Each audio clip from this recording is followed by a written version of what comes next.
राजा और लालची मंत्री। बहुत पुरानी बात है। दक्षिण भारत में एक राजा राज्य करता था। राजा का राज्य समुद्र के किनारे था। राजा को भोजन के साथ मछलियाँ खाने का बहुत शौक था। बिना मछलियों के राजा का भोजन अधूरा रहता था। एक बार की बात है, राजा के राज्य में बहुत तेज तूफान आया, जिसके कारण कोई भी मछुआरा मछली पकड़ने के लिए समुद्र में नहीं जा सका। उस दिन राजा को भोजन में मछलियां नहीं मिली, जिससे राजा बहुत उदास हो गया। राजा ने जब अपने मंत्रियों से इस बारे में पूछा तो उन्होंने बतलाया कि तेज तूफान में समुद्र में मछलियां पकड़ने जाना अपनी जान पर खेलने के समान है, इसलिए कोई भी मछुआरा समुद्र नहीं जा रहा है। राजा ने घोषणा कराई कि जो भी समुद्र से ताजी मछलियां लाएगा उसे मुंह मांगा इनाम दिया जाएगा।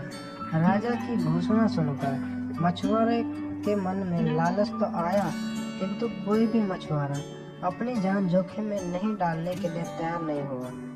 उसी राज्य में एक बहुत ही गरीब मछुआरा रहता था। उसे जब राजा की इस घोषणा का पता चला तो अपनी दरिद्रता दूर करने के लिए वह अपनी जान की परवाह किए बगैर समुद्र में चला गया।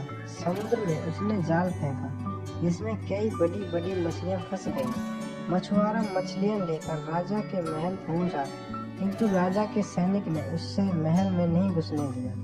राजा के एक खास मंत्री ने मछुआरे को ताजी मछलियों के साथ देखा तो मछुआरे को अपने साथ राजा के पास ले जाने के लिए तैयार हो गया।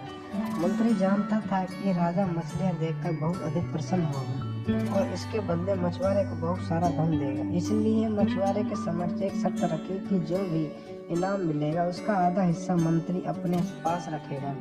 मछुआरा मंत्री की बात मान गया और मंत्री मछुआरे को लेकर राजा के पास पहुंचा। मछुआरे के पास ताजी ताजी मछलियां देख राजा बहुत खुश हुआ।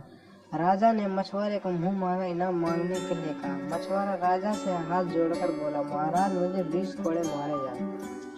मछुआरे की बात सुनकर राजा को बड़ा आश्चर्य हुआ और उसने फिर से मछुआरे से कुछ मांगने के लिए कहा, किंतु मछुआरे ने फिर 20 कोड़े खाने का इनाम मांगा।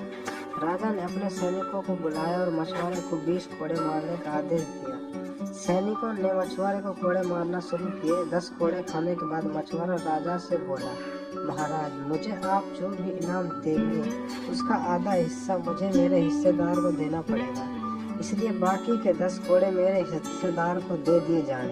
मछुआरे की बात सुनकर राजा को फिर आश्चर्य हुआ और राजा ने उसके हिस्सेदार का नाम पूछा। मछुआरा मंत्री की तरफ इशारा करते हुए बोला, महाराज यही मेरा हिस्सेदार है, इन्होंने ही मुझे आपके पास लाने के लिए बदले प्राप्त इनाम का आधा हिस्सा मांगा है। राजा ने मंत्री की ओर देखा तो मंत्री ने शर्म से अपना सर झुका लिया।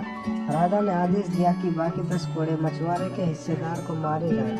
सैनिकों ने राजा के आदेश पर मंत्री को 10 कोड़े मारे। राजा ने मंत्री को उसके लालच के कारण अपने मंत्री पद से हटाकर राज्य से बाहर कर दिया और मछुआरे को बहुत सारा इनाम देकर विदा किया। शिक्षा।